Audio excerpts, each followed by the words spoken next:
evening, everyone. I want to be respectful of everyone's time, so thank you so much for coming. I just want to introduce myself. Again, I'm Patty Anders. I'm the planning manager for our policy and housing division, and we are having our second workshop, and I want to just kick it off. I will be our time gatekeeper. I want to be respectful of everyone's time to make sure we get through the presentation, so if you could be so kind just to hold your comments till the end. And we have copies of the draft ordinance, the strikeout and clean copy for everyone. If you want to, if you don't have those, feel free to grab those. And then I'm going to turn it over to Sarah Cadona. And thank you again so much for coming. Good evening. My name is Sarah Cadona, planner with the City of Encinitas, also project manager for the Native Plant Ordinance. So we're going to go ahead and get started. So this is our agenda for today. We're going to kick off and review the changes of the ordinance, as well as go over and discuss the incentive programs, and then we're going to receive feedback and kind of open it up to you guys. So we kind of already introduced the Encinitas team. We also have our assistant director here as well, Megan Openshaw. She's in the back right over there. And then for our consultant team with SWCA, we have Lindsay Tunis, Shirley Inekin, Carrie Ali Dottie. Sorry. And then we also have Jennifer Montgomery with Schmidt Design Group, and then Patrick Montgomery with Native West. So this is just kind of a little map out of the background. So to start, the City Council created a subcommittee in 2022, which is comprised of Mayor Ehlers and Deputy Mayor Limes. And then in January of 2023, the City Council approved the initiation for this work effort. In July of 2024, staff released a request for proposal. In October this past year, Council approved a professional service agreement with SWCA Environmental Consultants. This past January, we held our first focused stakeholder meeting with the Native Plants for Encinitas group and other key stakeholders to discuss and receive recommendations about what existing native plant databases should be used within the ordinance. And then in March, we held a community-wide workshop to review the ordinance outline and draft ideas for incentive programs. So now I'm going to turn it over to Lindsay with SWCA. Thank you. Well, thank you. It's nice to see so many of you again, and I think we all appreciate your input, which has continued to improve the work that we've done. So tonight we're going to go over a wide variety of pieces of information that have stemmed from those various meetings Sarah just mentioned. So this piece is an important piece that we've spoken about the last two meetings, and as a group received a lot of consensus from this group. But based off of your input and our own research, came up with the recommendation that CalScape should be the primary database where the ordinance references native Southern California plants. And so we had met with them. And we'll share a little bit more about that, but it's a searchable database of almost 9,000 native plants, has a huge amount of information on it. They are very invested in keeping it updated. That way the city doesn't have to be responsible for having a whole separate updated list, and really are relying on the best science information to keep that database live. They're also very willing to work with the city as a whole and have been very communicative and excited about the work that's happening. So that's an added bonus to this. There's a couple links on the bottom here, just if when this is uploaded that you could always reference.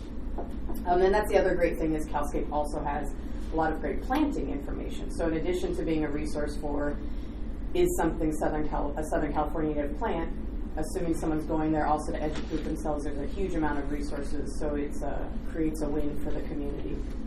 So, CalScape website updates and timing. So, we met with them in February after our first meeting with this group. CalScape noted their priority to support this program and programs like this. And we then tested the ordinance and provided additional comments to CalScape and questions to see what they could do, couldn't do to support how we were planning on using their website from this ordinance perspective. So in March, we received some feedback on a few things that have continued to shape our own understanding and, again, our conversations with them. At that time, they confirmed that if you were searching a city or a county or a kind of a standard geography, it was just giving you a 10-mile radius. It wasn't like, tell me all the native plants in San Diego County or tell me all the native plants in Encinitas. So that was a shortfall from their perspective, and it definitely was a limiting factor in how we use the database and recommend using it. So they provided feedback, one, that they were planning on improving that for each of those major categories. The other piece that we confirmed, which is really important, is their use of ecoregions based on the Jepson biogeographies.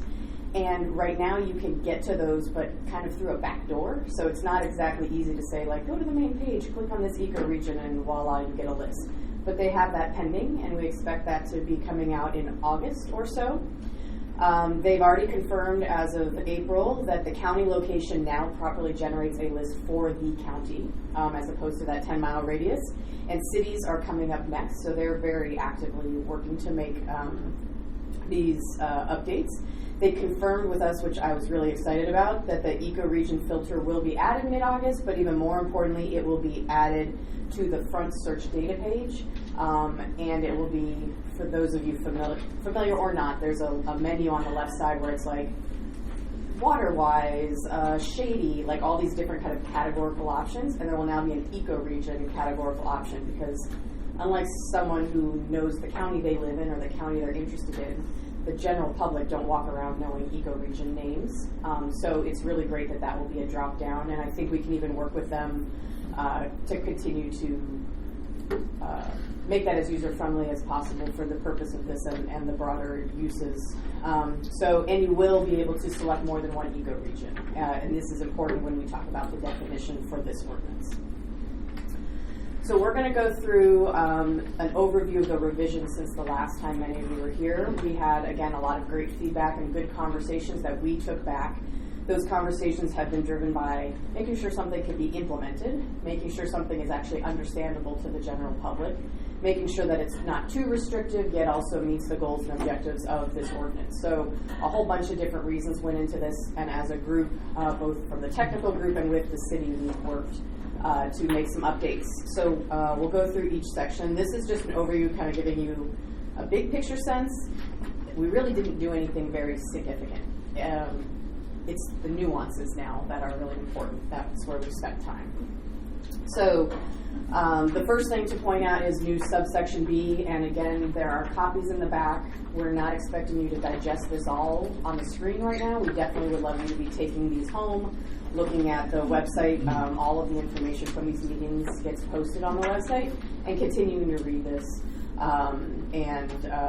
Again, you can offer comments tonight, and it will be going out for public review at some point sooner than later. I'll let the city speak to that later. But we definitely want you to be reading it through the same lens. So, conflicting provisions. This is an important piece. We wanted to make sure that there were statements made about where there may be conflicts and that it's clear what supersedes what.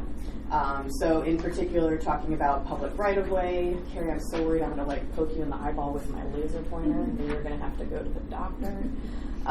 Talking about the coastal bluff overlay. So just acknowledging what other elements of the municipal code might interact with this. We have continued to update. For those of you that were here, you might have remembered we kind of stumbled into Encinitas, we're going to search this boundary, and we pulled back again to what we had originally talked about, which is a broad definition for Southern California based on ecoregions. You'll see, I'm just going to point, you'll see that it says ecoregions per CalScape, but we are also referencing Jepson bioregions because that's really what that is. I don't know why CalScape uses a different word. That's on my questions to ask them, but we wanted to make sure the ordinance properly references both because at the end of the day, it's really the Jepson bioregions that are the scientific definition that's being relied on. So we have a series of the ecoregions that have made it into the final definition. We're going to show a map in just a second to give you some context. And then also just continuing to do a final revision of the native plant definition, really to clean things up, nothing very significant. Oops, too fast, sorry. So this is a map. This is a map that if you were on the Jepson website that shows the bioregions, shows you what we considered and included and what we considered and removed. So there were 2 bioregions that we had originally been playing around with that were removed. That's the Sierra Nevada foothills at the so these would have been the very northern parts, the Sierra Nevada foothills and the outer South Coast ranges. And the decision was made to remove those because even though they are in close proximity, and even though there are certainly probably plants in those areas that would be still appropriate to consider from a landscaping, they didn't add enough species, and if anything, they added complexity about continuing to stretch us too far north.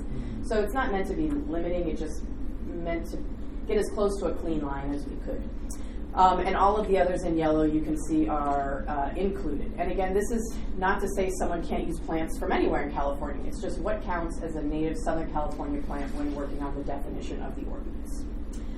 I don't think there's anything else critical to say on this map. Okay, subsection D, and we tried to make sure that in this presentation we're referencing those subsections, so as you move through the ordinance today or in the future, you can go back to those subsections. So this is just the general applicability.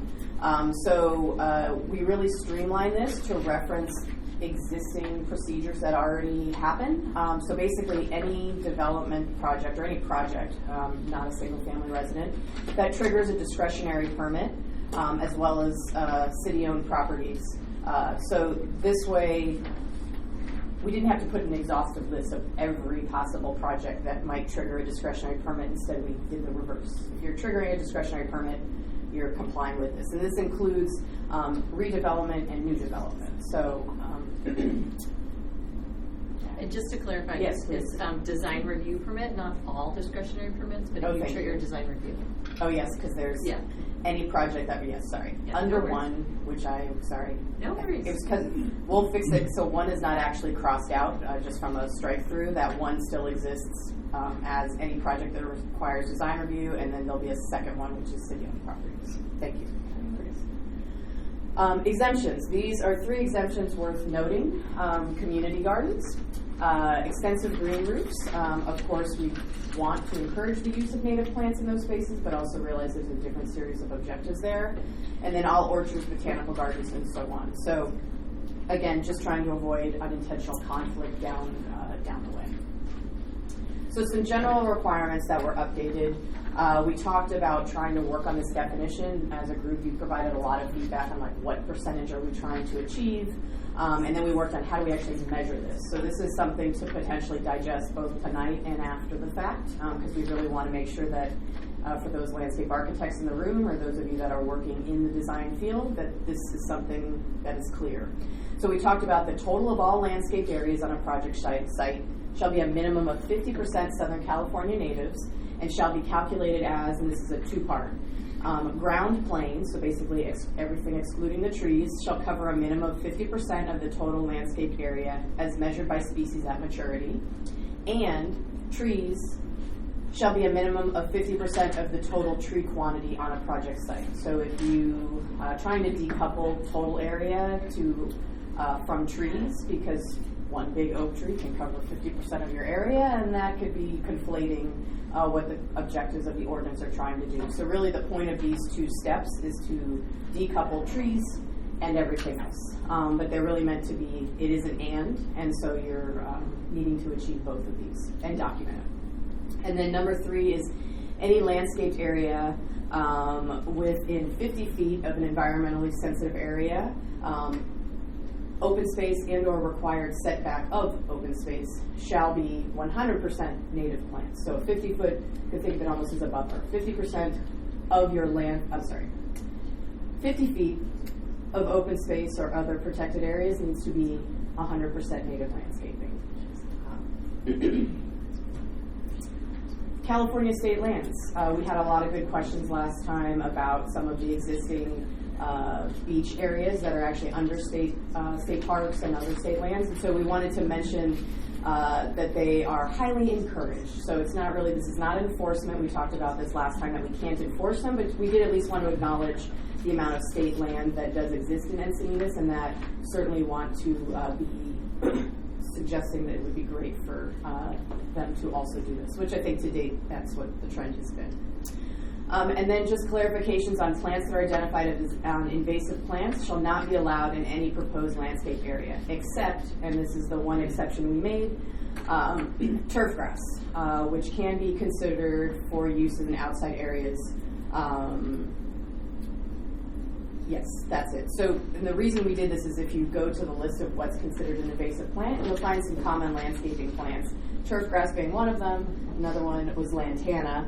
We decided the only exception that was going to be made to the no invasive plants was turf grass, because that would be regulated at a broader, we talked about that last time at that state level, and again, didn't want to make complexities for everybody by conflating those two things. Okay, installation requirements. Last time we had a good conversation about some of the things that had been added, and that was really draft language last time.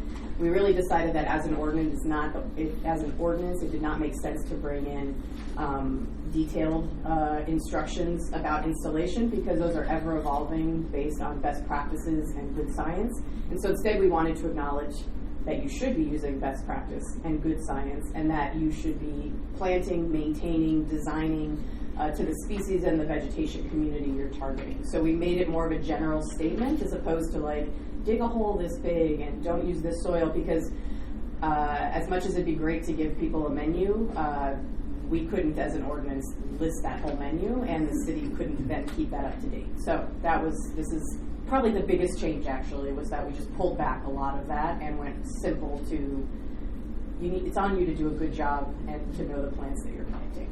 And by you, the greater you. Okay, I'm not going to necessarily go through all of this, although we did have a great conversation last time about maintenance. So we talked about things like the improved native area shall be perpetually maintained in compliance with this section. So we tried to, again, write this broad. We had a lot of conversations about, is someone being held to the plan for 50 years? Vibes change, right? Aesthetics change. People, instead of native grasses, now want shrubs. So instead, we wanted to make it clear that you're complying with the native plant ordinance section. And then we talked about this last time. Pruning in native areas should be limited to what is needed for the appropriate native plant health and to maximize habitat value and pollinator use. Again, rather than giving a whole bunch of hard rules, you shall not cut your plant, you shall not deadhead, because that would really not be implementable by the city to that detailed of restrictions. Instead, again, putting the intent in here so that that really is what's needing to be demonstrated. It does acknowledge that trimming is permitted when necessary for obstruction, walkways, access, and so on, and of course fire safety. And then we talked about native landscape areas being managed to be weed-free, targeting non-chemical treatments, hand pulling, and mulching and solarization in areas. So again, there's nothing that says you cannot use an herbicide, but it makes it clear that these are the priority approaches that you should be considering before moving into that path. And then also removal and replacement. We, again, instead of referencing singularly the plan, it's the plan and this ordinance, or this section, I should say, of the larger ordinance. So we're going to pause there. Shirley's going to step in and talk about the incentive program, which is outside of the ordinance, but it's the idea of everybody who isn't going to be triggering compliance with the ordinance. We'd still love them to get on the train and talk about native plants. So we've been exploring that more with the city, and that will be happening on the perimeter over the coming time period. And then we'll talk. All right. Hi, everyone. Okay, so we talked about, as Lindsay said, there's an incentive program that we want to kind of cement, I guess, ultimately, but it's really outside of the ordinance and there aren't requirements or isn't something that's committed to within the ordinance. And as we know, there are incentive programs that do exist at water districts. It could be at a nursery. And so we sort of brainstormed initially to talk about how could we incentivize people wanting to use native plants in their garden.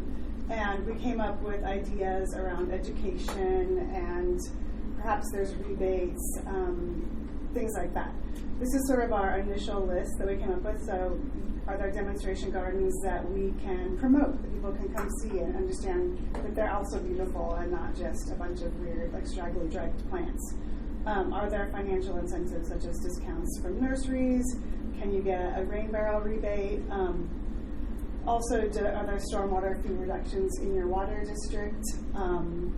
Education and awareness, including workshops, demonstrations, signage, and example gardens. So, such as, you know, signage like at Ocean Knoll at that restoration project there, where it sort of describes what's happening within the native landscape. And that was something where a native artist was hired to create those signs. And can we implement similar sort of community participation?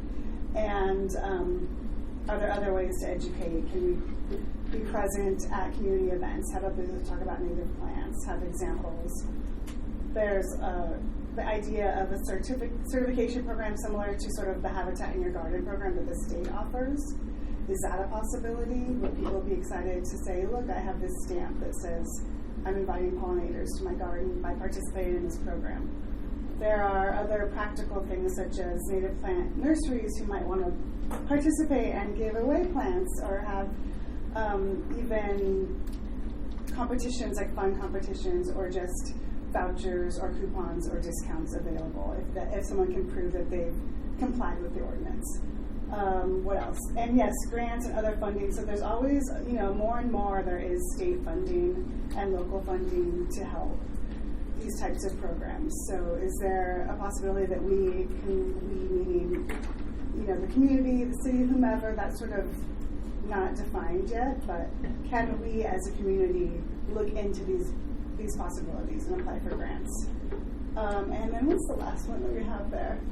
Oh, and then partnerships, yes. So there's a lot of, you know, organizations in San Diego County that might want to partner with us, like the Natural History Museum, the Botanic Garden, things, you know, places like that maybe we can, all these bullets could be something that we participate in collectively with those organizations. And is it the arrow to the right? Yes. Okay. And so those were the initial brainstorming ideas, and we since then have met with, we decided that, okay, we should meet with some of the water districts, water authorities, and find out what programs they offer, and are these realistic, and how do you become involved with these programs as a resident. So we met with the San Diego County Water Authority and went over some of these programs that exist, such as the turf replacement program, rebates for removing grass, Waterwise landscaping contests where they actually give the winner a $250 gift certificate, commercial landscape rebates, and commercial properties receiving irrigation rebates. And so what we kind of came up with after this meeting was that these existing programs at the water authorities will be available to those participating in the ordinance. So they sort of already exist, and it's more of this promotion that they exist, and that folks know that they are eligible to participate in these programs. And so a lot of what we talked about was, okay, how do you promote these programs? Is it through social media? We obviously can all, commit to telling everyone about these things. And then, so that was the first meeting that we've had, and we definitely are going to schedule some more just to see what else might be out there and where overlap might exist as well. And then the meeting with local nurseries. So I actually did not attend this meeting, so if I miss anything, I misspeak, please chime in. In fact, maybe I'll let you just, do you want to give the rundown since you're over there? Yeah. So, we met with a bunch of local nurseries in Encinitas, and we got a really good reception. I think that kind of like a lot of the things you're mentioning, we didn't come away with one definite thing, here's what we're going to do, but it was they all showed interest in moving forward. Some of the ideas were offering discounts and getting those folks to supply more natives. So some of the nurseries we talked to would have like a table now, but if this is going to happen, then there's sort of momentum for them. There's a reason why they should have more in stock, and then there's also more customers coming for that stock, so kind of a win-win. So there was basically an agreement from those local nurseries that they do want to participate. The exact mechanisms can be figured out, but there was 3 or 4 good ideas thrown around. And they were, everyone that attended, obviously those were the people interested, but they all agreed. So I think that, one of the concerns was sourcing plants. Are people, if this happens, and then you go to a nursery and can't find any plants, then that sort of defeats the purpose. And I think we can basically put that to bed effectively, that there's going to be a supply of plants, and the local nurseries are committed to providing. It's great. Thank you. Sorry, guys. Put you out on the spot. So in short, it's sort of a work in progress. We haven't, we now have the information we got from the water district, and we have some more bullets to explore, and really just discussion around how do we promote these programs, which ones do we land on, just to really focus on, and how do we promote them. And okay, so I guess we're ready to chat. Yeah. Ground rules. Sorry, this is our 3rd meeting, and we are just improving every time logistically. Hence our name tags. Thank you, City, for making us all much more official. But would love it before you speak if you would just say your name and what group you represent, or as an individual, so that we can properly make notes as opposed to like gentleman in the gray turtleneck. So just want to do a better job on our end of taking good notes. So if you would let us know your name and who you're here on behalf of. And that's that really.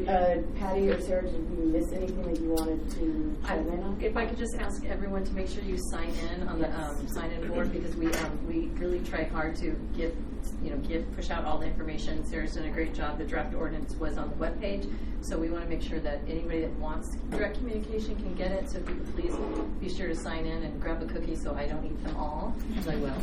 That would be great. Yeah, no, good point. And when you sign in, there is an option to check keep me updated. So as the incentive program moves forward, potentially at a slightly different pace as the ordinance, that's how you will be able to be kept up to date. So. Yeah, and the ordinance was posted early. We're trying to do that too, because we know that everyone's busy. So we posted Sarah posted it early so that people can have an opportunity to view it before in advance. So please know that all those resources will be there in advance of the workshop, because we don't expect you to digest everything the night of. So we're trying to be really helpful in posting things in advance. Yeah. Yes.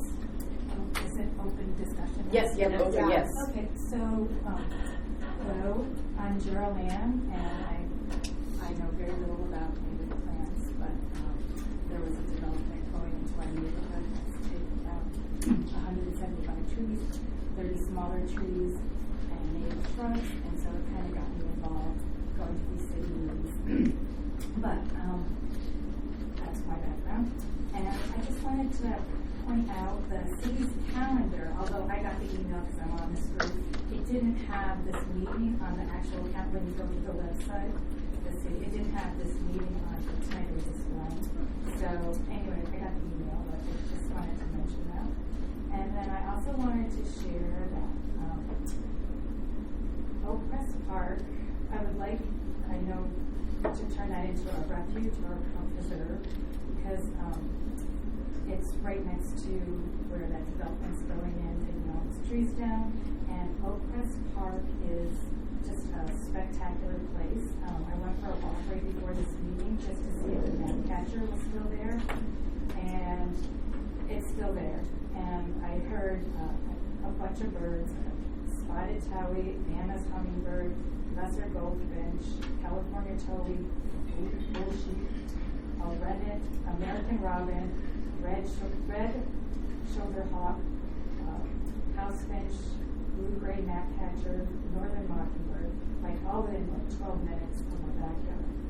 So if there's anything we can do to add protections to this area, I saw a day laborer sleeping in a walled-off area, but I didn't see as much trash this time as my last time I went through there. But this park has many natives and sensitive habitat like no other park in Encinitas. And it should be protected any way possible by an ordinance or whatever means that you can do. And appreciate any kind of efforts and getting that place to get, and maybe something similar to the Ocean Knoll Conservation Easement of sorts, working with the Nature Collective. But I just really want to, I know that you guys are on board for doing this thing, but I think we have to just recognize that park is pretty special. And special because we're getting rid of all those trees on one side, but we still have that beautiful park, and I like it recognized as much as possible by the city, and anything we can do to protect it. And that's all I have to say. Thank you for those comments. I know, and I know that as a group, you know that the ordinance itself doesn't have specific geographic ties, but I think your comments, are really appreciated, and I think as a whole, they'll be documented in our notes, and hopefully even parallel to this ordinance, there could be an opportunity for that conversation. I know there's a lot of great people in this room that are here on behalf of, as city residents, that continue to advocate, so hopefully that's something that could continue to be a conversation. And Oak Crest is a part of the habitat. Yeah, it's part of City of Encinitas Open Space Reserve System. And so, How about a refuge or something like that kind of special place? I mean, I think it is I won't speak on behalf of the city too much, but I do know that it is considered an important open space that is protected and managed. Yeah. Lou. I'm concerned about fire issues that may not be fully addressed in this, and especially the applicability in communities like Liebenheim that are, a little bit different from some of the others. My context is that we had an adjacent project next to us with an approved development plan using native plants. In a very high fire, we're now in a very high fire severity zone, but now those plantings are mapped as fire safety hazards to our property. They are mapped as high fire risk by insurance companies. We have the map, we can point to the plants, we can point to all of it. We can't get fire insurance anymore because of these sorts of problems. And I don't want, as other Encinitas residents, to have this experience that we had as a result of a program like this. So I kind of was hoping that we can unpack some of these. I have a few sort of fire-related questions to ask.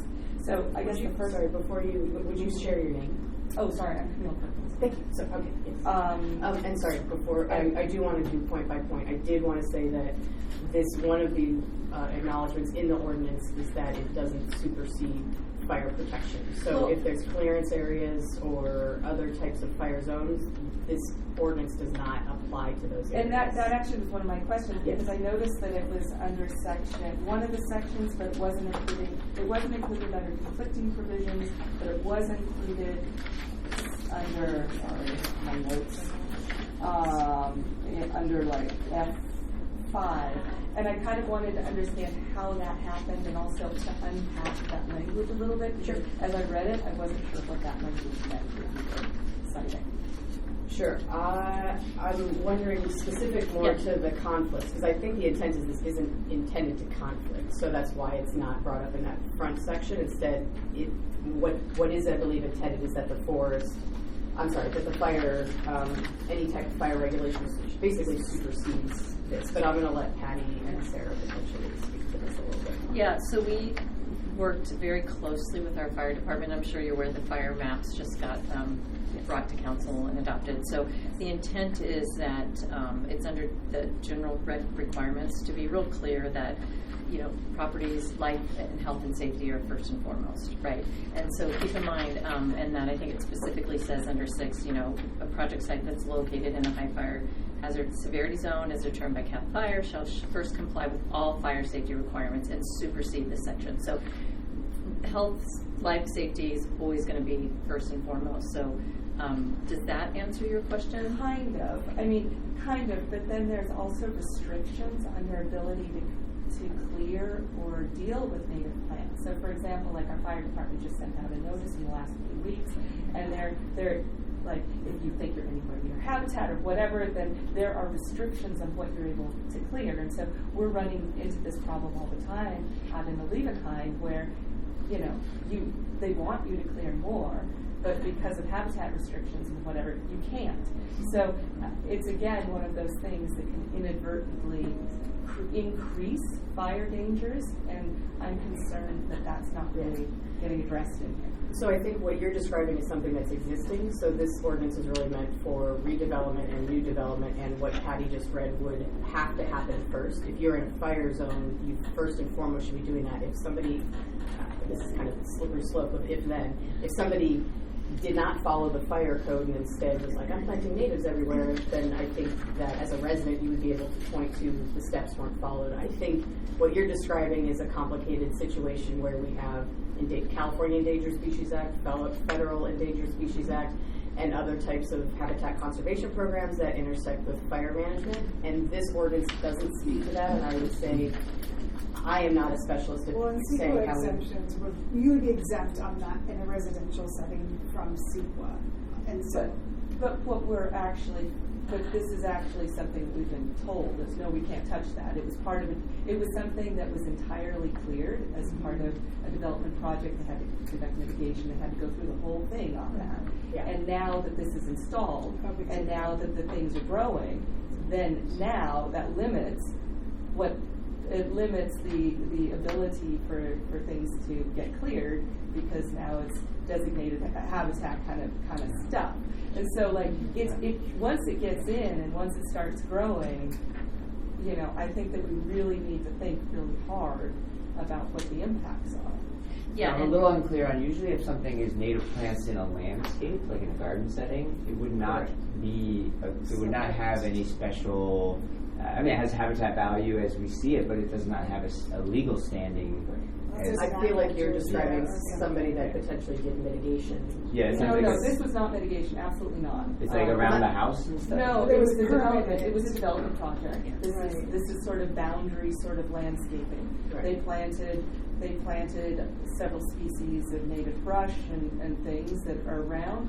Then they irrigated it. The darn things are now 6 and 8 feet tall. It's overgrown. You see it on the maps. It's an absolute nightmare. And when you looked at it when it was native, like truly native, it was a much lesser fire risk than it is today.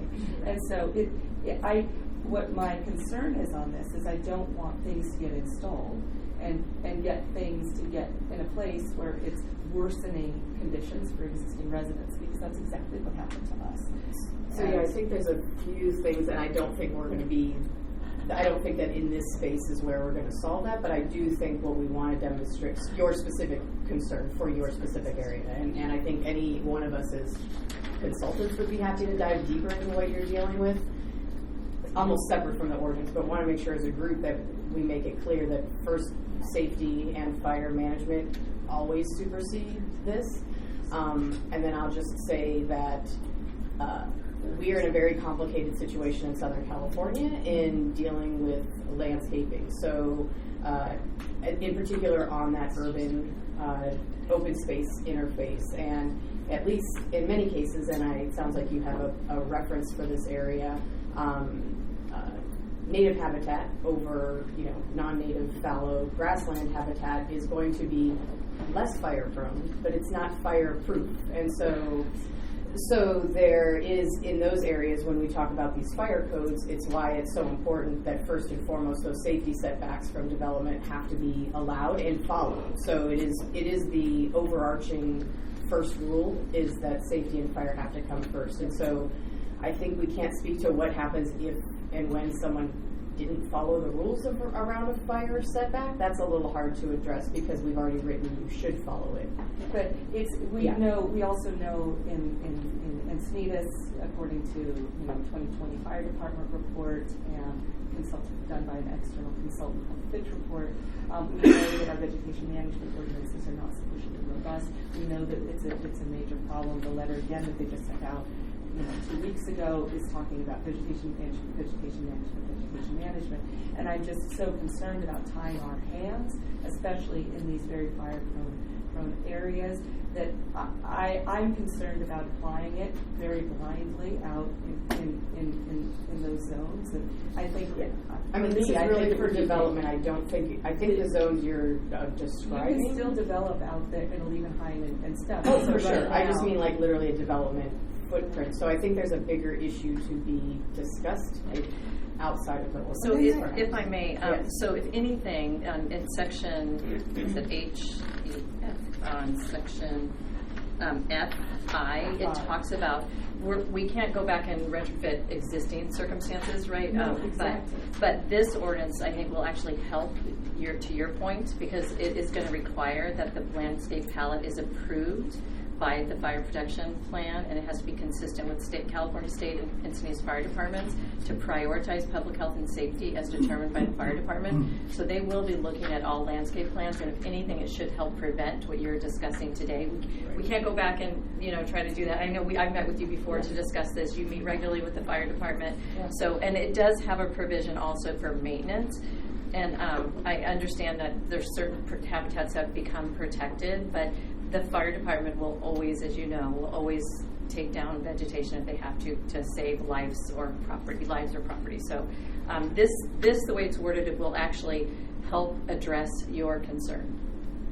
I'm still very concerned that it's going to increase risk, because actually I think that enforcement, and I think that there's a lot of concerns in our community at least, and again, it's the 5 communities, and what Yep. we're on the extreme side on the east with the fire risks, and so I'm just very concerned that this will worsen and will pose increased risks, fire insurance, fire safety, all the things, because it's very hard to go in there and get things cleared, and and there's very little enforcement, and it's not as simple as it sounds. No, understood. And writing ordinances is never easy because we have 5 distinct communities. But I can say, like I mentioned earlier, that there's a lot of work done with the fire department, especially in light of the new maps that have just got adopted. So again, it's our professional opinion that this will actually help and prevent the kind of circumstances that you're describing. Because right now, anybody could plant as many native plants as they want anyway,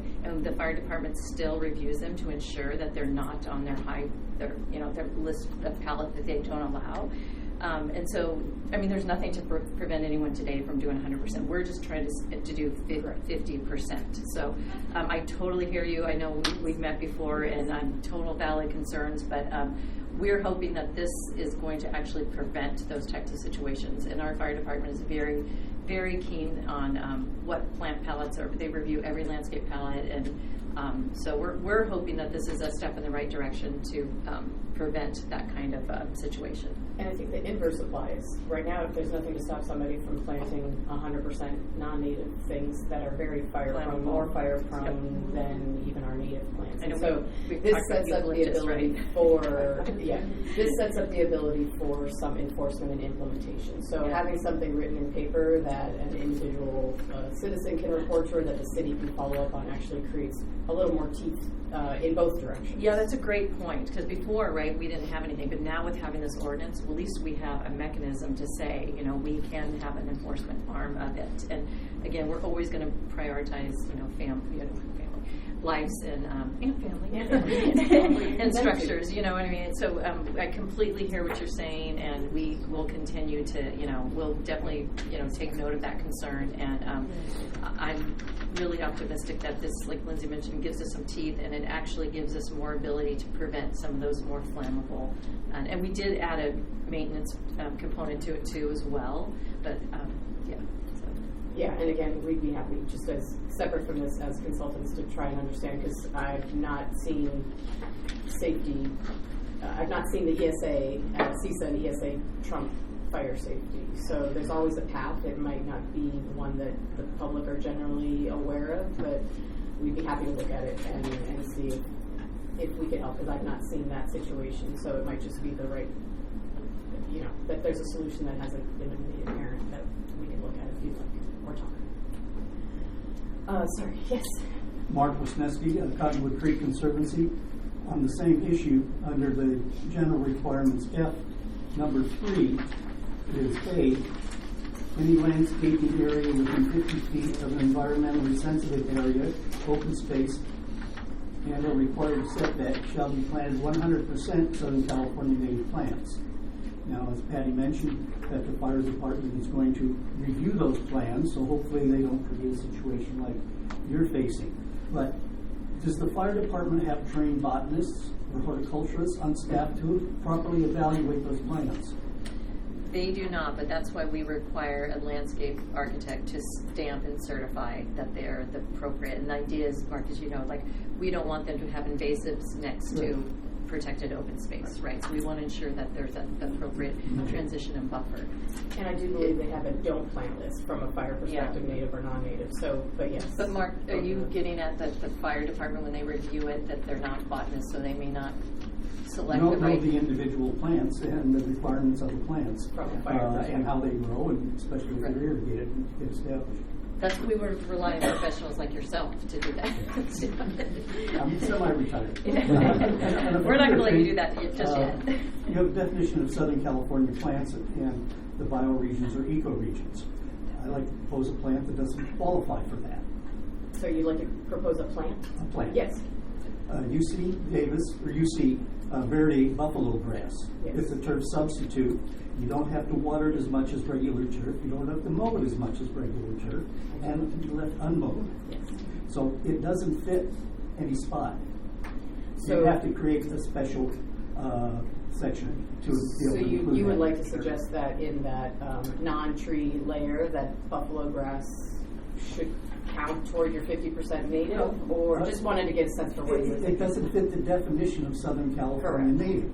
So it has to have its own definition or exception that it can be used. It's not excluded.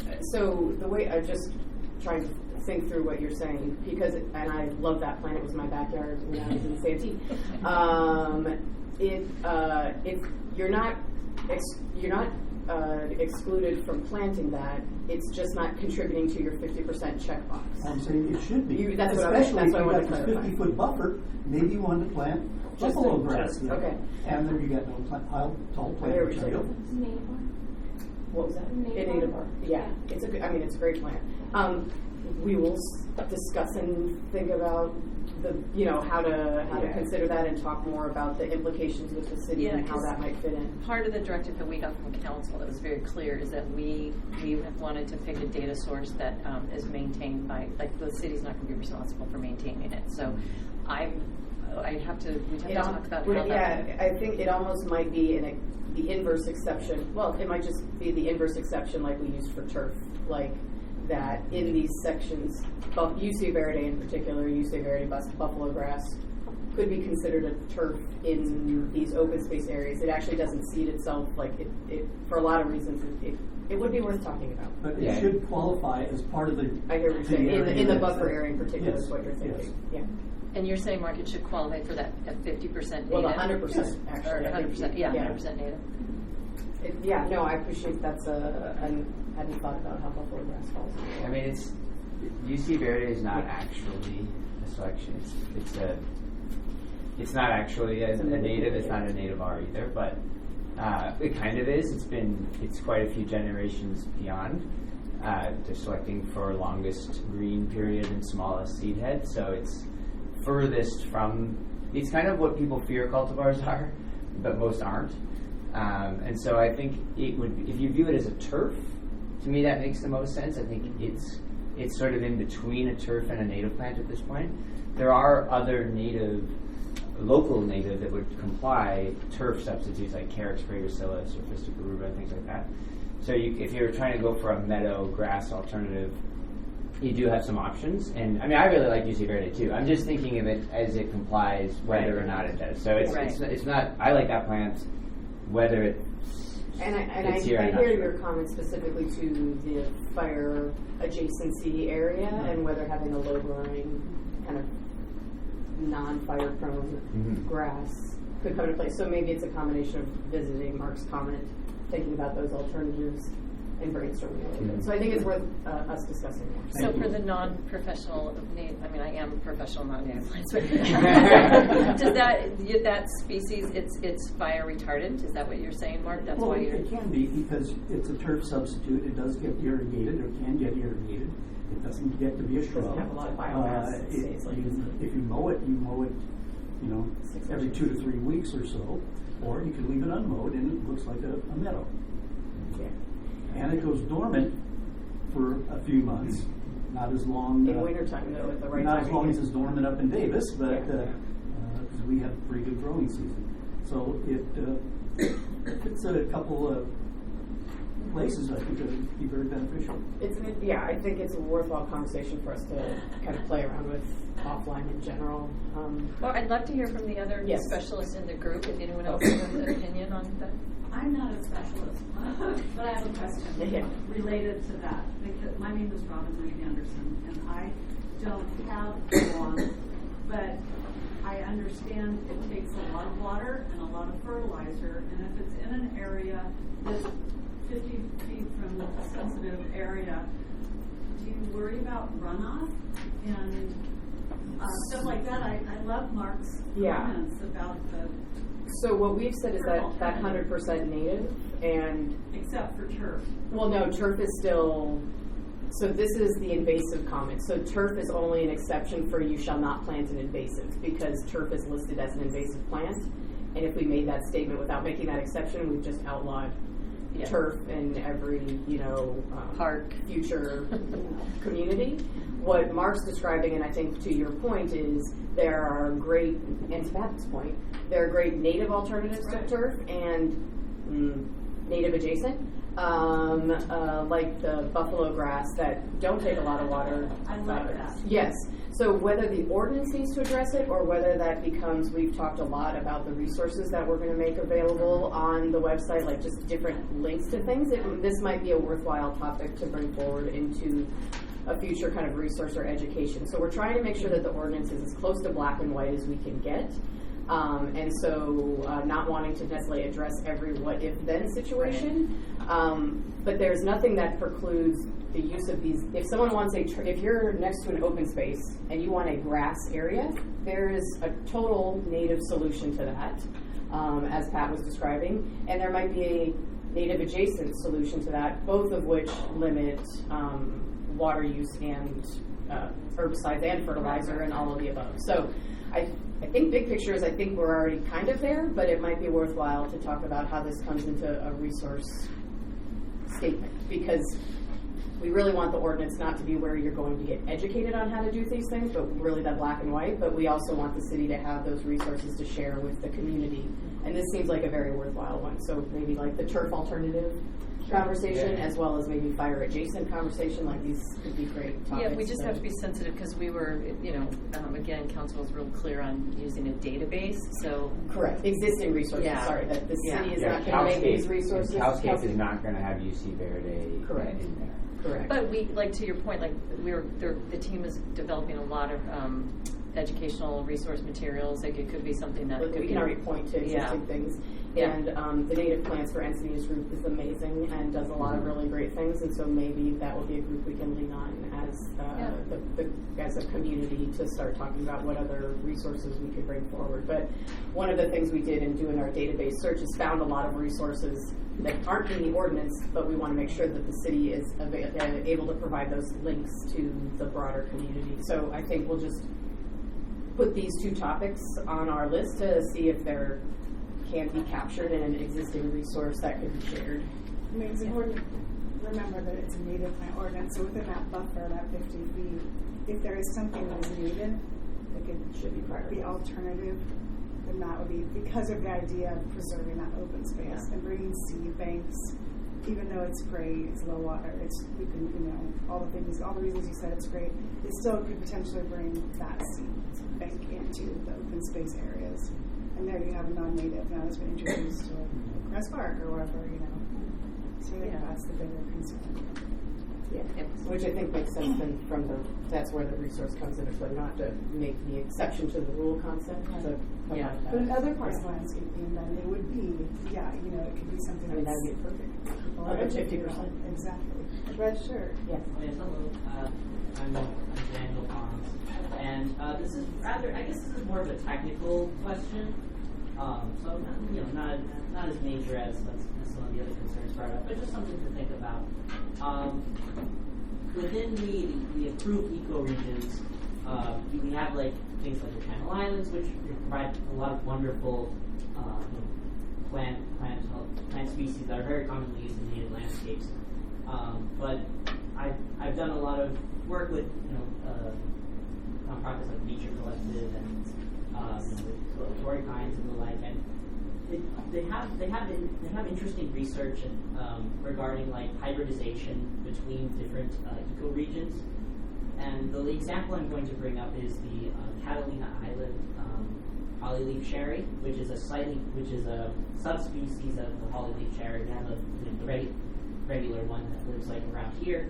And what they find is that the Catalina Island cherry actually very readily hybridizes with the one we have around here, to the point where a lot of wild populations can become almost dominated by these hybrids.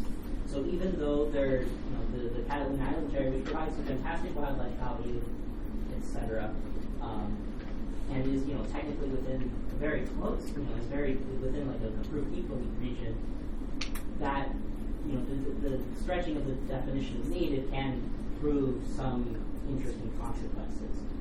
So I'm wondering if there might be like these exceptions saying, okay, very close, native species from outside ecoregions may not be included within a certain buffer distance. Right, like the 100% native 100% native buffer could be slightly further restricted for these extraneous cases. I think that's that particular last thing you just said is a great suggestion that we should, I think, talk more about with the intent of why we're doing that 100% adjacent to open space. For your original kind of just big picture thought, that's one of the things we talked about originally, is that this really is a landscaping ordinance and not a restoration ordinance. And so this is talking about areas where really non-natives are being heavily used and wanting to encourage that use of natives. But I think what you're talking about is something to acknowledge and worth considering in that kind of adjacency zone. Because the things you're describing, if you're doing a traditional restoration or mitigation project, most definitely that holds very true. And so we've tried to walk the line between meeting the goals and objectives of pollinators and habitat use, but also landscaping, protecting open space. So I think it's a great suggestion that I think we should talk a little bit more about. I think your suggestion has a lot of value. I don't know. Yeah, you're right. I guess I think if I'm understanding correctly, if you're within 50 feet of a sensitive area, that in that place you're even more restricted. The plant palette would have to be maybe say a county or something even smaller of a window, and that's kind of like a restoration mindset, and that's there's certainly value. That's how restoration works. So in areas where this ordinance borders on restoration, maybe we consider some of that. But I also think what you said is generally true, is that this is a landscape ordinance primarily. I mean, there's so many examples of native plants being more likely to hybridize with wild spaces that, Raphiolipus doesn't, hybridize, but Encilia californica and Encilia farinosa do, and Eriogonums of all different types are promiscuous. I mean, it's just the way native plants are much more likely to hybridize with other native plants, and that's, we don't want to exacerbate it. so it's one of those things where it's true, but you can't, where do you draw the line at which plant you will say, well, that could, it's a challenging thing, because it sort of runs counter to what you might expect, that native plants can actually impact native populations more than non-native plants. I don't think that's in the spirit of what we're trying to do, but I understand that concern. Yeah, I think it's a worthwhile conversation. It makes me think of all the things that we don't plant. Like, I spend a lot more time in riparian areas, and every willow hybridizes with every willow, and you're not going to stop it. But I think your example is a valid one, especially when you're crossing, large expanses of open water. And so I think thinking about the intent of the buffer and your comment, I think is something I think we should spend a moment talking about that more as a group. I was going to say what Patrick said, but he took the words out of my mouth. Promiscuous plants. One thing I was just going to say. One thing that I was going to say is, though, I think it is important if these are private properties owners, right? If it's a nature conservancy, if there's some group that wants to create more of a restoration environment, I think that would be fantastic. But if it's like a private developer or like a commercial development, then I don't know that we could. We'd have to talk about that. I want to how that would, write it more what I like mean? an encouraging statement. Yeah. If you're in these open spaces, we strongly encourage using a more local palette without formally enforcing it. It's something I like that idea a lot, right? Because we can't.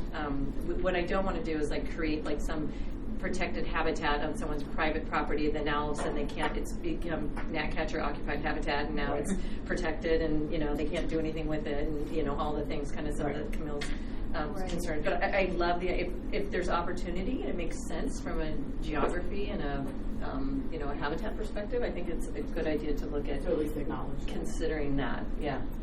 Can I put something really quickly to that? Just, we have seen before on mitigation projects and stuff, plants escape and go into the native stuff, and I just really want, if whatever is being put in under these programs, to stay on site and not affect neighboring properties, because it can be devastating. That is very hard to control. So I understand that. I don't think that's something the ordinance came in. I mean, that happens in both directions. That's why we have such invasive species problems in open spaces, because the inverse is true and has actually created a lot more significant issues for fire than the inverse. So the non-native grasses that we experience are all introduced. The arundo, the tamarisk, the eucalyptus, the pepper trees, those were all landscape plants that now litter our native open spaces that actually exacerbate fire. So plants are tough. And so I think, again, making smart planning decisions is really important as communities in both directions. But I hear what you're saying. And it's a great discussion. Thank you, Joy Lyons, Deputy Mayor. But I usually like to just listen, and I've heard a lot of great comments. But I also am a landscape architect, so if you would allow me the opportunity to say a few things that I would like to get some clarification on.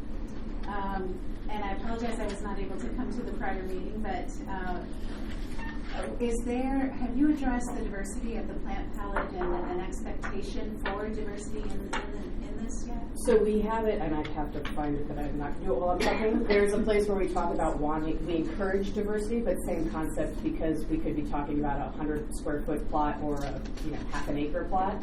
Rather than trying to make something prescriptive, you must have 10 XYZ. Instead, we've encouraged it and tried to not just encourage diversity of plants, but diversity of form and function.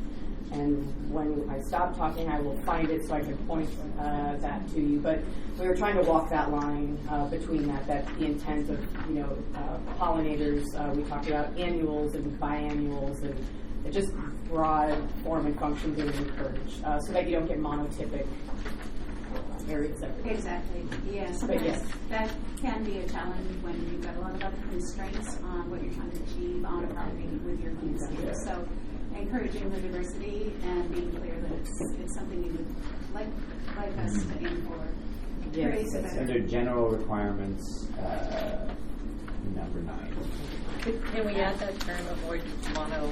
Avoid monoculture. Yes, we can do the inverse. Yeah. Does that help address your comment, your concern? Let's add that. We debated it. Yeah. One of the things, jumping to another topic, one of the things that you clearly identified is you took out some details on installation and just went to best practices. I'm thinking about, and maybe Patty, this is a question for you, I'm thinking about our landscape ordinance, because we already have that. We already have a landscape ordinance. This is just natives. Right. So when we, or even the city, when we do installation details, the city has some standards about what we want to see for standard landscape. And so I'm wondering, was there any discussion about, well, when there's natives, there are some different best practices. Would the city see that it would be needed maybe in the future to then dive into what the native installation details should be? And we do have two of our parks personnel here, but I will say, so we went round and round, and they were so, from the non-expert bio perspective, but from what the team was saying, there's so many different requirements based on so many different species to try to put in those requirements. It could be completely wrong for a different species, so we defer to the best practices, but I think I'd love to hear from parks how they do it, because we do a lot of native plantings right in our parks. So, and it could be where it's those educational materials. But if you don't mind me putting you on the spot, how do you guys currently deal with planting installation for the natives? Well, can you introduce yourself, please? Yeah, Ed Drobnicki, Parks and Beach Supervisor, and we also have Tim, another Parks and Beach Supervisor. Yeah, so like I said, we have a lot of natives. We're planting a lot more natives now in all the parks, and it's just critical that we manage the irrigation so that they're getting the proper amount of water, not overwater, and we have separate irrigation zones and systems. We have a very sophisticated calcium system that allows us to do that. And educating our contractors on how best practices in terms of pruning, not pruning, and natural pruning versus catching. So, yeah, a lot of education on our part and working closely with our contractors to ensure that things are getting properly. Thank you so much. I'm sorry to put you on the spot, but since you're, boots on the ground, it's a great resource to have you be able to respond. Do we have any typical, installation soil specs that we have to do for native planting? Yeah, I know, and again, in Encinitas, it is diverse. We have a lot of different microclimates here by the coast. We have sandy soils, right? That are very different from what we have out at, let's just say, Sun Vista Park, which was a riparian area before it was developed into a park. Heavy clay soil, water seepage. We have water seepage in different areas, even coastal. So a lot, like our choices of what we plant are predetermined based on the soil type that we're dealing with and maybe the individual microclimate. Also, whether we have reclaimed water or potable water, high salts versus low salts. We take all that into consideration when we do a landscape design, when we're doing these improvements at our parks. So, yeah, there's a lot of factors, and we use a lot of resources, CalScape being the main one. And like I said, with CalScape, you can actually like I said, the filters on the array. And we also refer to the Firewise plants that are approved for the county. We look at that list, and there are many natives on that list as well that are acceptable. And then when we do parks, we hire a professional landscape architect, right? Sometimes we do it ourselves. I mean, my background is landscape. So, I think to your point, Joy, because we have such 5 different microclimates, we would rely on, your expertise to say, in this, when you do the landscape plans, the specifications for that. Would it be, I'm thinking that maybe with our educational materials, sandy climate, right? What you're going to do in Cardiff is so different in Leeuwenhoek and maybe Leucadia, you know what I mean? They're so different, like New Encinitas, right? And even within that, if somebody, because we're not talking about restoration, we're talking about landscaping, somebody might want to shoehorn something in that doesn't exactly fit exactly where you, if you're working in a sandy system, but you really want to plant, I don't have a good guess, who wants clay Dudleya? Something that loves clay, like Dudleya. You might be taking out your sandy soil and bringing clay in. So there isn't a one-size-fits-all. There are some standards, like make your hole not too deep, don't overwater. There's some basic those things. but even those you can find exceptions for. And so again, it might be educational materials or, and so I would love to hear your thoughts on like hearing, you know, what Ed was just saying about all of the variations, and it's the same experience I think we all have. I just wanted to say, when we met with the water district and talked about the incentives program, there was a free workshop for maintenance workers to come and learn about how to, and that was something that, instead of trying to put it in the ordinance, I think it's more important to think about how we train those who are actually caring for the landscapes. Yeah. And, you know, I think that's a fair statement. So what I'm hearing is education still remains very important. Yes. I agree with that. Yeah. And to Ed's point, I know the city is investing in training the people that install, right, the plants, because it's so different than, you know, I mean, where you're at and how to do it. I mean, even on our restoration projects, we oftentimes, you know, depending on how any one entity selects a contractor, I've had to train many a landscape contractor on how to do restoration, and it's overcoming those same educational limitations. So as far as just the difference between traditional landscaping and native landscaping. So I think definitely first and foremost seeing what initial references resources we can provide. And then continue to talk even through the incentive space about where education continues to come into play. So there's definitely a bit of a learning curve. And on our education, did we reference that they have a free class for planting, training how to plant natives? I think we just did a very quick summary. I don't know That if was we not have that on the one. slide, but we have it in our notes with the water district. Yes. So it'll be fully built out in all of that. For the resources. and that's an existing If I- class. Yeah. If I could just conclude with a comment. When you were talking about education and you were talking about incentives, have you given some thought to labels for the nurseries so that when we're trying to incentivize homeowners to educate, if there's a label that says native plant compliant, ordinance compliant plant, or something that would stick on the We top. talked about We that. definitely like labels in general, like we were talking about, just like even putting a sign, not real labels, but like putting a sign in your yard, you know, like that way of like, it educates other people. It's like an instant education. You're either seeking it or you're like, oh, what is this? So we talked about QR codes, I think. Right, and part of that, if there was a way you could receive, like you were saying, like a sign for your garden that says this is compliant with the native plant ordinance, and similar to the Habitat in the Garden signs people receive when they participate in that program. Yeah, I mean, all that. I like the nursery label idea, just especially for those local ones. That seems like a little bit.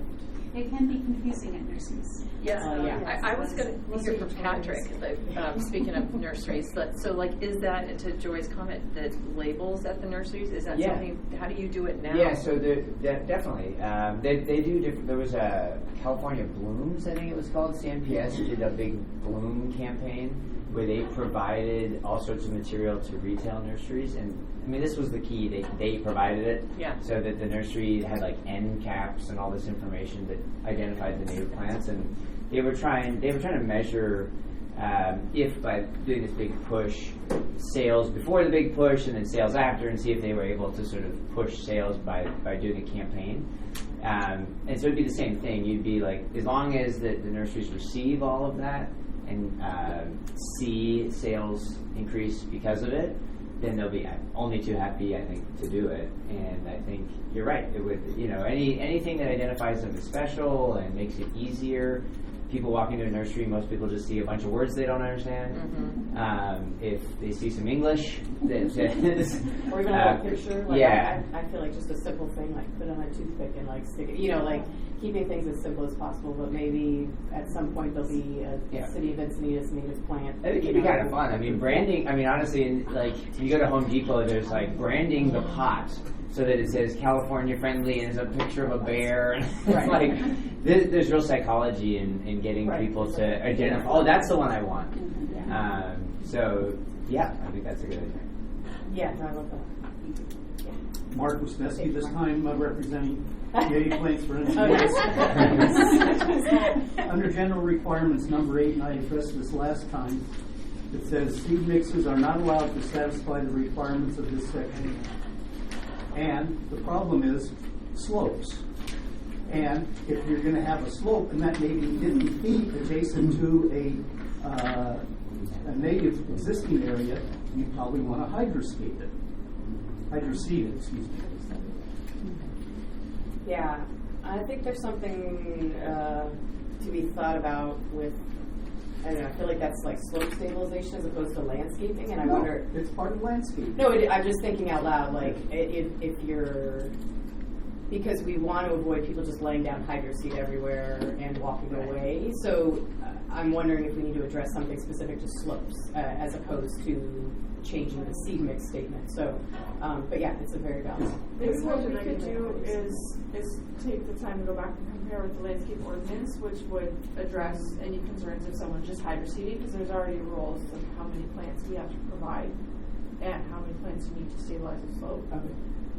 And can it be done I mean, we plant steep slopes, not always seed in certain settings, or both. I mean, isn't that what I think the reason we were struggling with this was measuring success and Future you're right. Like goals. we just didn't want it to be sort of a cheat code to look, I did it, and then because you're right. There's valid, useful ways of seeding as a way of dealing with something you can't plant into, but you could. It would have to be very specific, the language, as when that is acceptable and how. Is it in addition to plant, like container plant material? I wonder if we can It's just defined add. in the landscape ordinance, Yeah. so I think It'd be good to revisit that, and then if necessary, we could maybe add a statement, just a follow on to this, like accepted steep slopes where planting is not possible, like something very specific. We would for still when we use apply. Calscape, and then would there be custom hydroseed Yeah. mixes? Yeah, that's Yeah. doable. Right. Yeah. I think, yeah. I You think want it's to worth thinking contact about. Caltrans to see how they word theirs, because they've been doing all of that. Yeah. On the Well, and they freeway. tend to have a mix, right? Of Yes. container, yeah. On the steeper slopes, Yeah. more They also bring in hydroseed besides the trees. Yeah, no, they're mixed. Not Yeah. really who I would, Yeah, I trust their mixes and how they do it. Well, Yeah. and so to put your mind at ease, if someone was using a mix that had something that didn't comply, that area would not count towards your 50% natives. Right. But if someone were to use 100% native seed and comply with all the landscape ordinance requirements, which includes planting, and can allow seed, I think that's something we should circle back on and see how that could contribute to the 50%. Thank you. Yeah, that's a good point. Anyone else? Yes. Joan Herskowitz with the Encinitas Native Plant Group. I understand that the native plant ordinance will be approved by the council, and it will be an ordinance that everyone has to comply with. But the incentive program, a lot of it depends on third-party participation. How do we lock that in?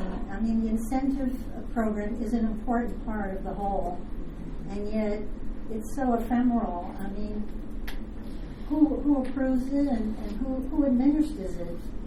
I think ultimately that, and I'll let Patty speak to that, I want to say that at this point we've really focused on the ordinance and getting it to where it is, and the incentive program is really just ramping up, and there's not at this point, a line item budget to say the city of Encinitas has spent X dollars a year doing this. So we wanted to start with really those low-hanging opportunities that we could easily engage that don't require a formalized program and a ramp-up period.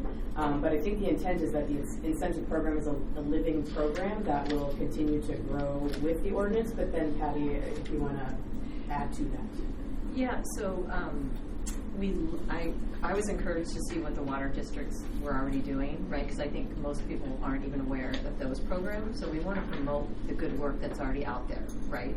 And we don't want to duplicate efforts. We don't want to create something that's already in process. So I think advertising that, but the in terms of identifying, we want to hear from all of you, like what are realistic incentive programs, right? Like what are things that we can really do? What's the most bang for our buck?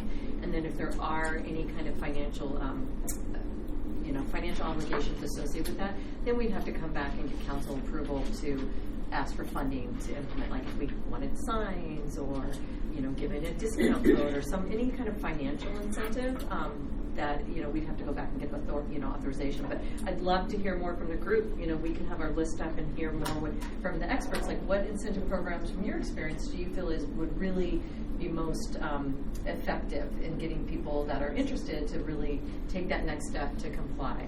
Can you pull up yeah.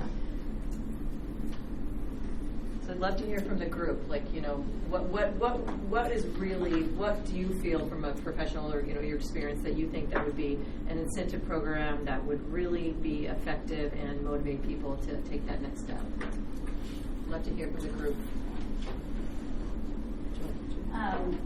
Patty, I think, I know a lot about the water conservation with the Water Authority. I know that it's been ongoing now for, 12 or so years, maybe more than that.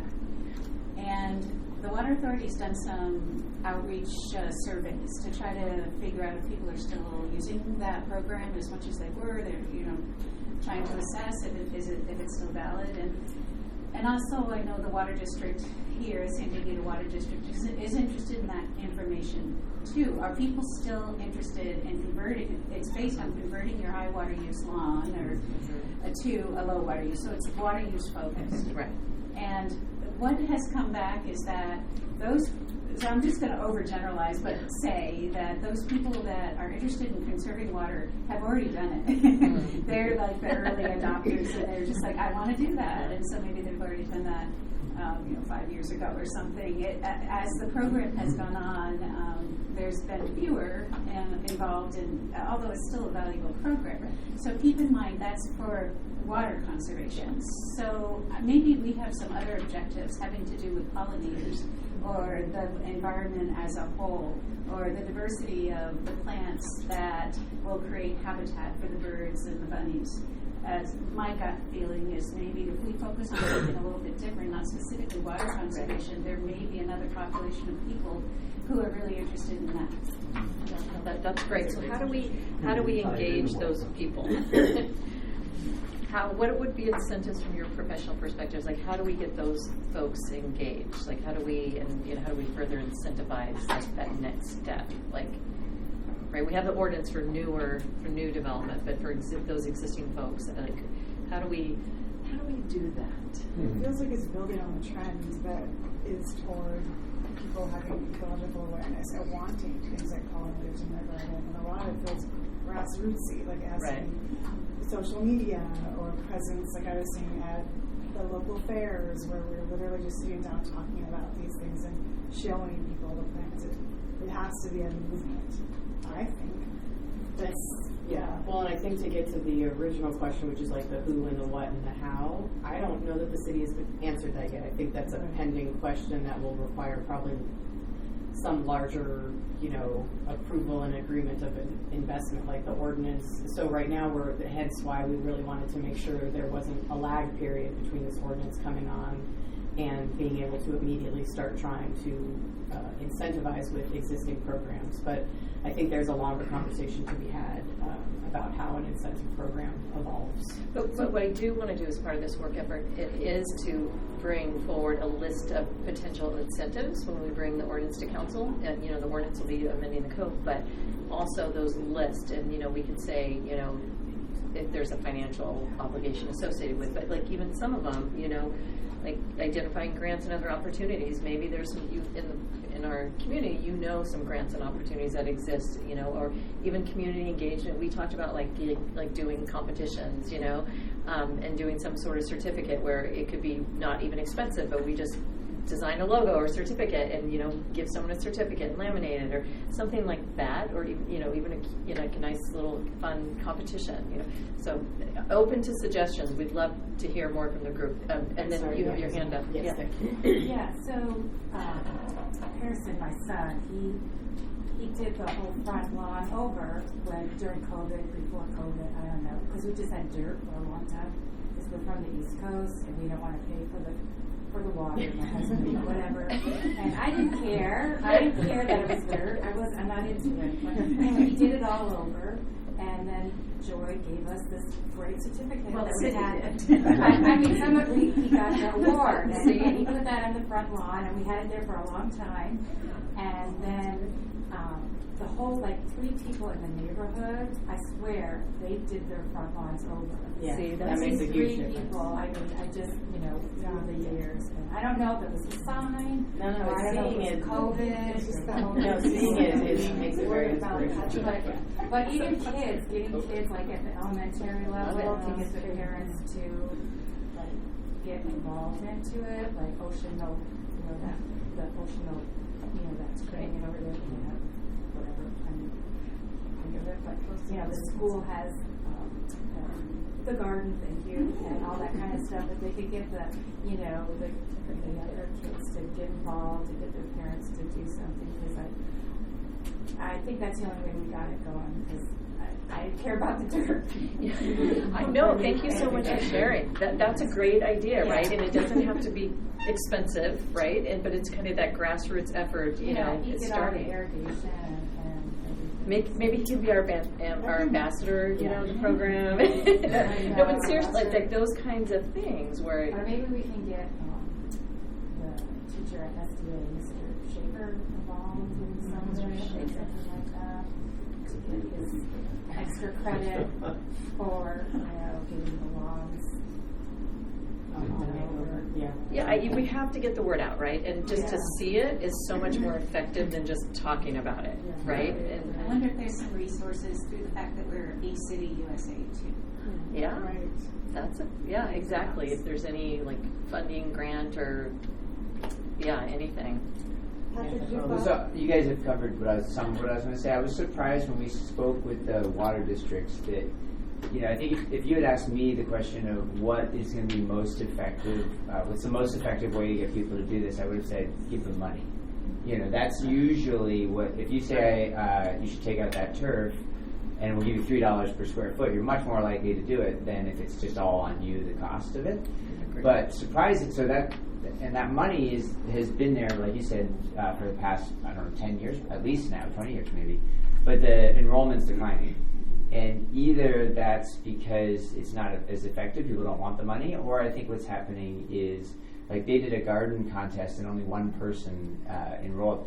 I didn't know there was a garden. Like, people don't know it's there. So I think the money will be attractive as soon as people realize it's available.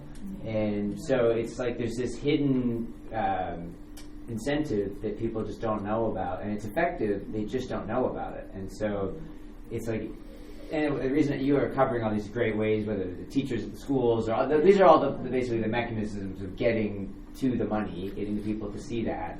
And so it's both of those things. It's getting signs that celebrate good jobs. Basically there's a momentum. People will want it when they see something they like and can say, well, I want that. Because especially with native plants, people are often a little bit suspicious. I don't know if I like that idea. And then if they see something they like and then it's described in a way, they go, oh, that's native plants. I forgot what I was going to say. When I worked at San Luis Lagoon Conservancy, now Nature Collective, we went to an HOA, the HOA on Manchester. We'd identified a grant, and that's a bigger group. If it's a movement where it's a one-to-one, person-to-person movement, HOAs are a great place to present, and they want to save money on their water, and they want low fire landscaping. And so if you look at that, right, it's Ocean Cove. Is it Ocean Cove? Yeah, and so right up against Manchester, where now it is the preserve, and it is now, they expanded and it was planted with natives. Now it's native to native, and that was a great incentive. Like, we bought all of their plants, and then they had to maintain it after that through a grant, right? But I mean, even presenting a grant at nonprofits, like if one person goes and says, "Hey, there's this grant program, apply for it. You can get money and help HOAs," So sort of identifying grants is a big part of a lot of this. That's how Ocean Knoll was paid for through, a state coastal conservancy grant. And I do think one of the exciting things about this ordinance, even though this is maybe tangential to the incentive, is as you were just talking about, 3 neighbors see something, and I'm a big believer in, we often replicate what we see around us, whether we understand what it is or not. And so having an ordinance that's going to an ordinance that's going to require this for development and new development starts to change the perception that people have of what should be around them. Instead of, people thinking that eucalyptus are our, San Diego County tree, they start to see other tree species, and over time, we have that opportunity, which is more of a long game, but a very important piece of the game. And I think where we can continue to celebrate it, highlight it, educate it. I mean, I think it's all of these. And maybe that's really what the beginning of the incentive program looks like, are a series of goals and objectives around the incentive program. We want to inform, educate, engage, before you even get to what exactly we're doing. One other thing to add is, in case some of us aren't aware, that there's 2 phases of this. My division is implementing the ordinance part, but then Parks and Rec, they're going to be doing a demo garden with some education materials as well. So that could be something too, that maybe if we could plant that and put signs there, QR code there, or something. I'm thinking, where we can have a little more control over it, because I think that's really important to see it in the built environment and what it looks like. So if there's any way we can utilize that existing, that future park to incentivize somehow, I think that, I'm super visual and I don't know all the names that Patrick just spewed off, and I would love a picture to see what it looks like. And even for me, I'm okay, I would like to know what is it going to attract? Is it going to attract butterflies, bees, hummingbird, right? To even do something like that, so people know what they're bringing into their property. I think that would be would be also something cool. But I do want this work, and part of this work is some incentive programs that we want to bring with it, and we can, just generally talk about some goals and objectives and utilize some of the existing resources that we have, like the demo garden. Maybe we confirm with Parks and Rec that they're going to be doing signage. Maybe they could do a QR code. They're doing signage. Yeah, they're going to be doing some signage. I talked to David Norgard, and so they're going to be doing some signage around that demo garden, and then also some short videos to go along with it for education. So it's Tanya Bredahoff, and I'm with the Native Plants for Encinitas and CNPS, and I'm actually working on the demonstration garden. And so the plan for that, right now, there's only one sign that's slated in the project, and so we have, in our plan to move forward, we are offering other signage in there, but it's something that's going to have to be built into the budget. Mm-hmm. So anyway, many of the things that you're talking about are exactly the ideas that we have for it, and so we're hoping to move that way as much as possible. Thank you so much. Thanks for sharing that. And yeah, I think the signage is good, and just to help, to say what it attracts would be super helpful for the average person. It's really helpful, and just some of the basics of maintenance, water, planting. So, and the advantages of native plants versus any other kind of plants there, and what it does, all the benefits that they bring. Right. So what do you all think would be the most effective incentive program? I mean, we've talked about these, but not, anything else. I'm Dana Pierce. I'm with Native Plants for Encinitas too, and working with Bruce Ellers and Joy. We've already kind of started an outreach program. Last month, 2 weeks ago, we were at the Eco Fest. We created a booth. We had a booth. We had native plants. We had native plant education material for children, which was very popular. We had a lot of parents coming in. And, the two big questions I got, because I was there the whole day, I'd say part of the booth was to educate people about the ordinance coming, and also about the demonstration garden coming. So our group is still kind of in its infancy. We've been kind of meeting for maybe a year, but we're kind of trying to fill in with the city and help move the projects forward, both the demonstration garden and the ordinance. But the two big questions that I kept getting was people would ask, where do I get native plants? Because you can't go to the big box store and buy native plants. And that's what most people's gardens in Encinitas look like. Big box store stuff from somewhere else. So where do I get native plants? Are there any good landscape architects that know how to do this? And most landscape architects don't know anything about native plants or proper planting. I did a project at my sister's house, great landscape architect, installed the project, but he showed up with, I sourced all the native plants, but he showed up with 3 boxes of fertilizer this big to put in with the native plants. He said, yeah, I never plant ceanothus because it always dies. I wonder why. You put a big tablet of fertilizer in the root ball and it's going to die. So most landscape architects don't know a whole lot about native plants. And there's a handful here in Encinitas that are real good. But those were the 2 big questions: where do I get native plants? How do I get started? And my response was, just plant one. And we had a whole bunch of little giveaway, little 3-inch, 2-inch pots. And I think one of the other important aspects is just making the information as simple as possible and as accessible, and starting there. And then we've got a lot of great resources available, and we're trying to gather all of that. But I think that's the number one thing in speaking to the public, because even this room is full of people that already know what ceanothus is and how to plant it.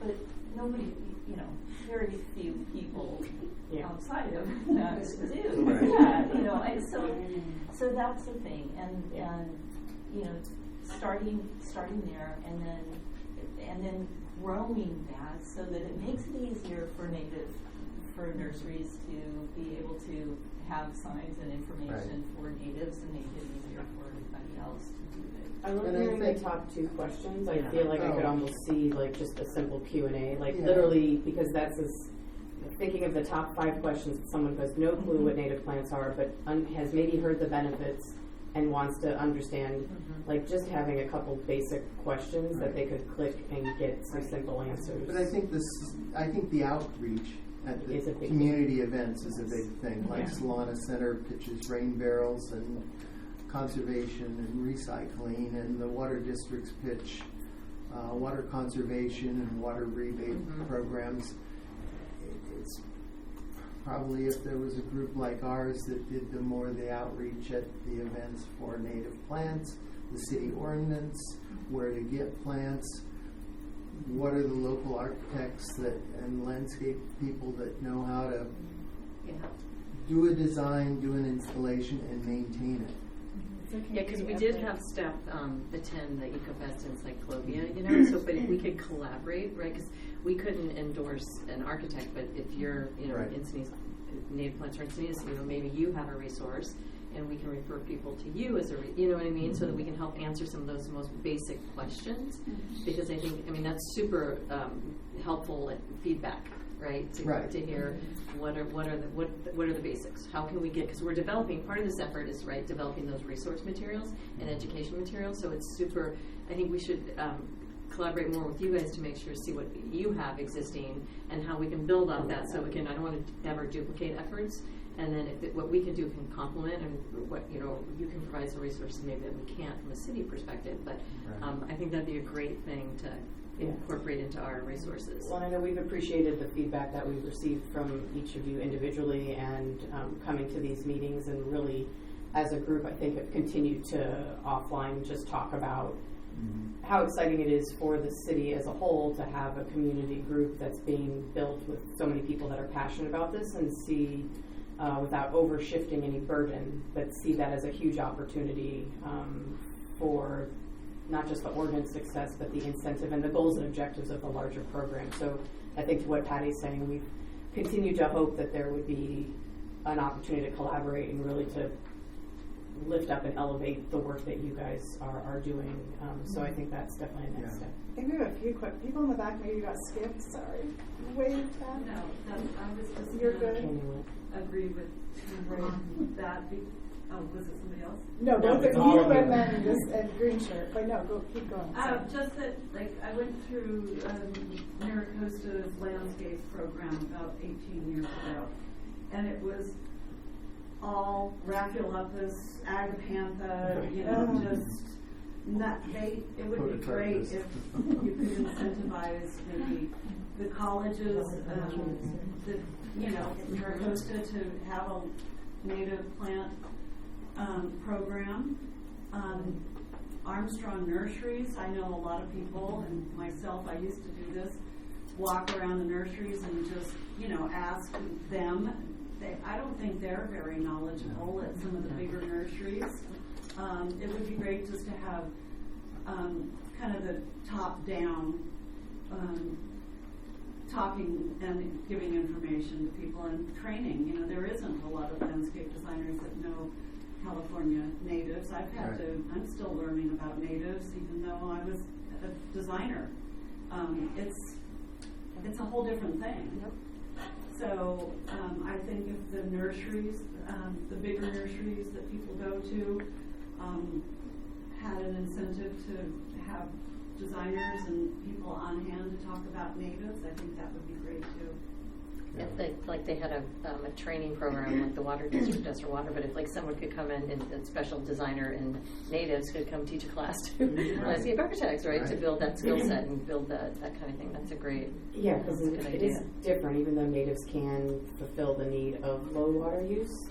Not all and not singularly, and it's not the same objective. So a lot of those programs aren't necessarily coming from the same place and or with the same resources. So I think to the group's point, I think there is really something to be said about speaking to natives specifically and that education and catching that group. And we're in a unique city here because we have some of the best native plant nurseries here in town.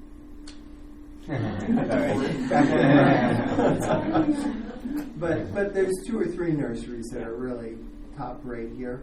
We have some good local native plant designers and architects here. And then at the high school they're teaching native plants. And I don't know anywhere else in San Diego where they're teaching native plants to kids. An SDA program there is amazing, and they have an amazing native garden there. And so if anybody gets the chance, that's one of the things is that we went visit there because I'd love to bring those guys into creating some of the materials that we're going to do for the demonstration garden. So because those students did all of that work, and it is just beautiful. And so, and then we're also bookend with the Conservancy at the south end, Bataquitos Lagoon at the north end, and Quail Gardens right in the center. And all of those are providing educational material and focus, and we've all watched mitigation projects all up and down these lagoons going on, and there have been workshops nonstop. So we're in a really unique place. So I'm really excited about seeing some ordinance. I lived here in the 70s out in the Liebenheim, and it was just a forest of mountain mahogany that just went. I couldn't get my 5 acres subdivided because I had native plants on 30 to 40% of the property.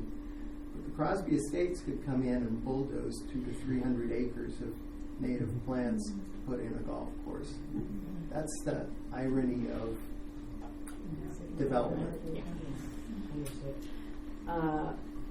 Sorry, green shirt. We're going to go with that. That's what we did. I think is that what you're calling green? I'm calling him green I know. shirt, but maybe I'm You're green colorblind. plaid. Did you have your hand up at one point? Yeah, it's a little bit more of the same. Okay. My name's Nancy McClare. And I'm not a designer, so I think that part of the problem with natives is it's more of an art to make a native garden look good year round.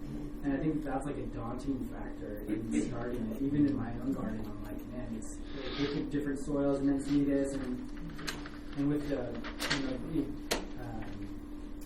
example garden is going to be a great initiative. And I think that part of what you could do is have kind of like preset designs that are provided for the community. Like, this is a palette of species that look to go together all the time, or like have some seasonality that makes them kind of stay together, so they don't look scraggly or have this kind of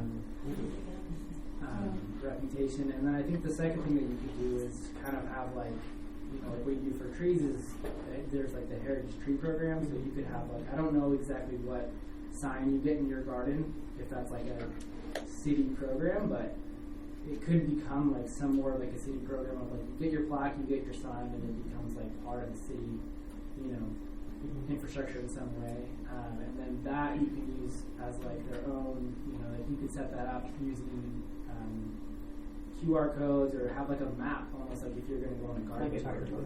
So you could do like go and be like, okay, this is a garden tour of like, you know, there's like 50 or 60 houses that have excellent gardens. Here's the tour route. Here's what's, you know, because anything online is just easy to change and manipulate. So you feel like this is a garden that promotes, you know, this type of flower, or this garden looks great in winter. Like, so you can kind of pick and choose and have an example, because I do think examples, or, you know, kind of competing with your neighbors are really like the most.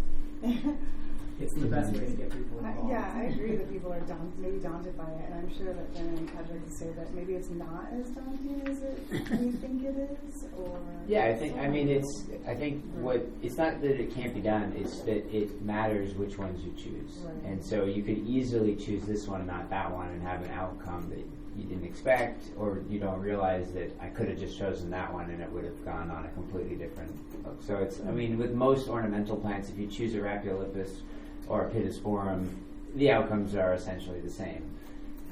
Whereas with native plants, because of how diverse they are, you could really be sending your landscape in different directions. So it's not hard, it's just, it takes education, and it takes people seeing examples of the ones they like. And maybe that's some of the education is like some of the hurdles with native landscape. Sometimes it's better to be honest about what the hurdles could be, as opposed to, you know, selling a bill of goods that, you know, one failure and everybody runs the other way. So instead, talking about, I like the comment, the just plant one, you know, like, or something, just plant 10 square feet, like just something small and start learning. But I mean, that makes, especially in the incentive side of things, like, you know, that corner, it's all weeds. Yeah, right. You know, you just got that corner of weeds. That sort of tour idea was very interesting, because in Spain, in Córdoba, they have this very interesting thing where they have this culture of having these patios with, you know, they have these like hanging gardens, right? And they're very proud of them. They have like tours they can do.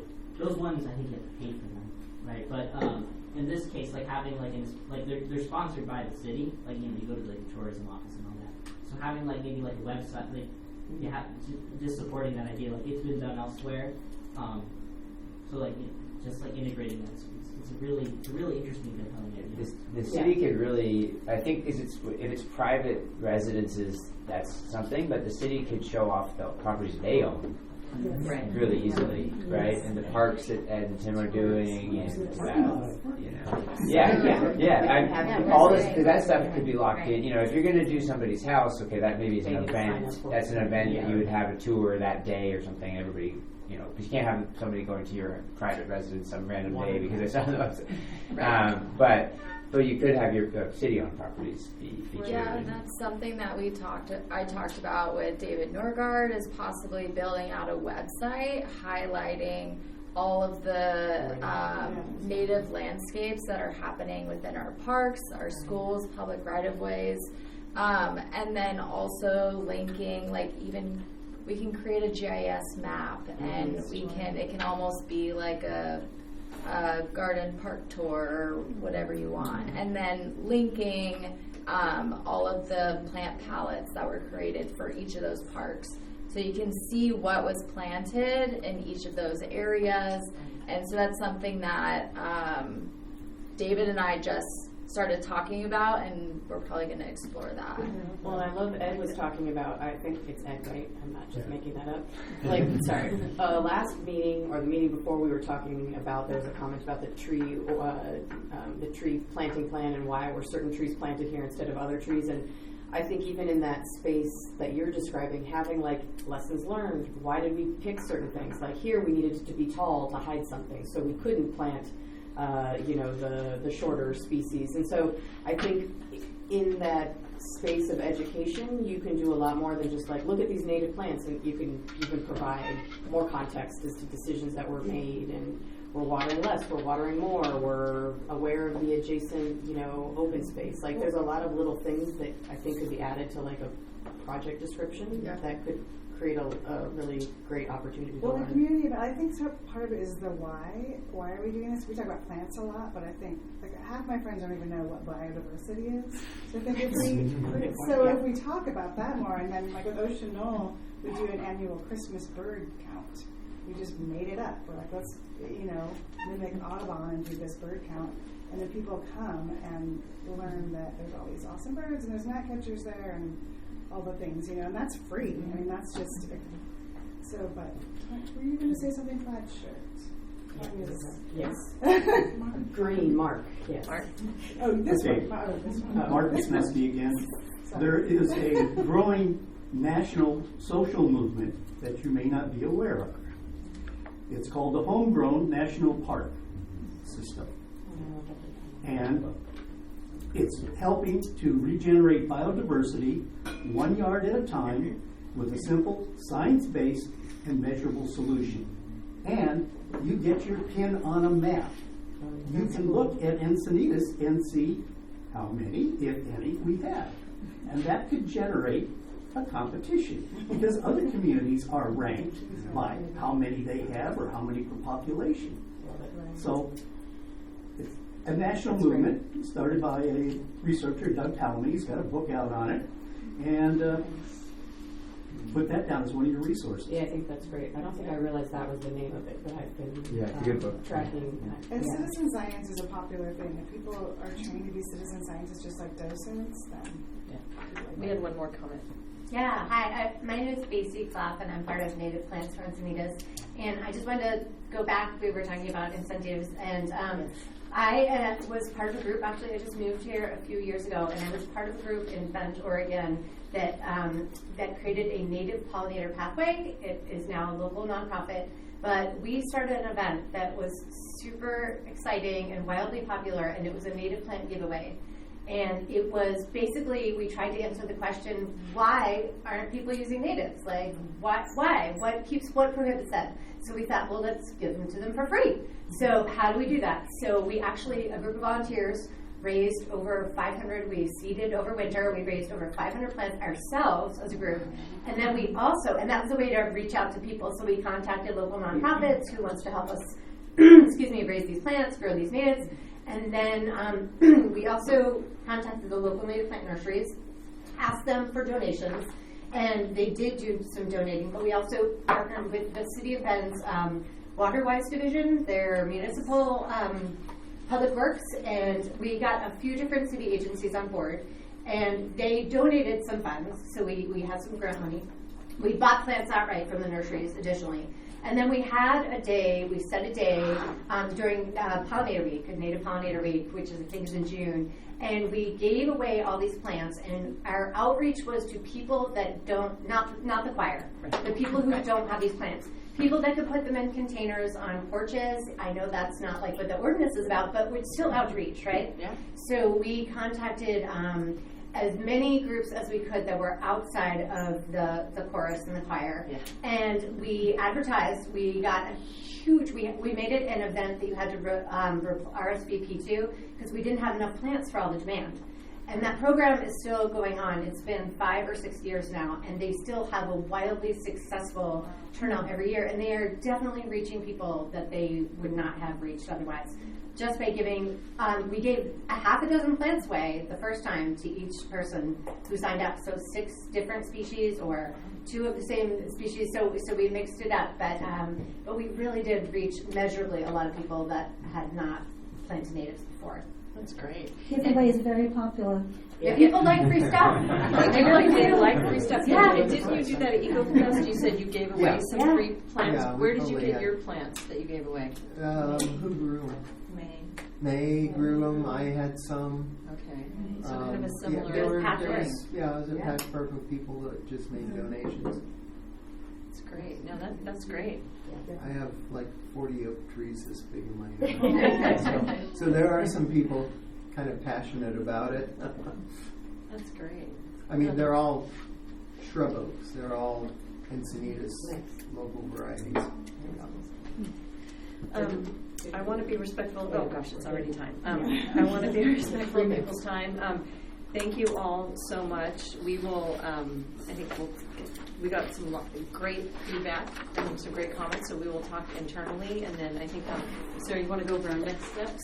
Yeah, sure. So just really quickly, so we're going to be working on revisions, kind of tightening it up. Then we will be releasing the ordinance again out for public review. So this will kind of be last chance to submit your comments. Also, I have cards up here if you want to feel free to email me any of your comments on the current version of the ordinance and or incentive programs as well. We want all the feedback we can get. So we'll be releasing that for public review, and then we'll be going to commissions, committees, mid to late summer, and then we'll head to planning commission and then city council for approval. So yeah, thank you all. So we will have meeting minute notes too, and then maybe for some of these key topics, we can provide comments of how we did incorporate them or considered it, but didn't feel like it. Maybe that'll be in line. just like follow So that we can have some nice. some There's not communication back, so you know how the comments were addressed or incorporated or otherwise. Suggestion. So thank you all very much. Thank you so much for your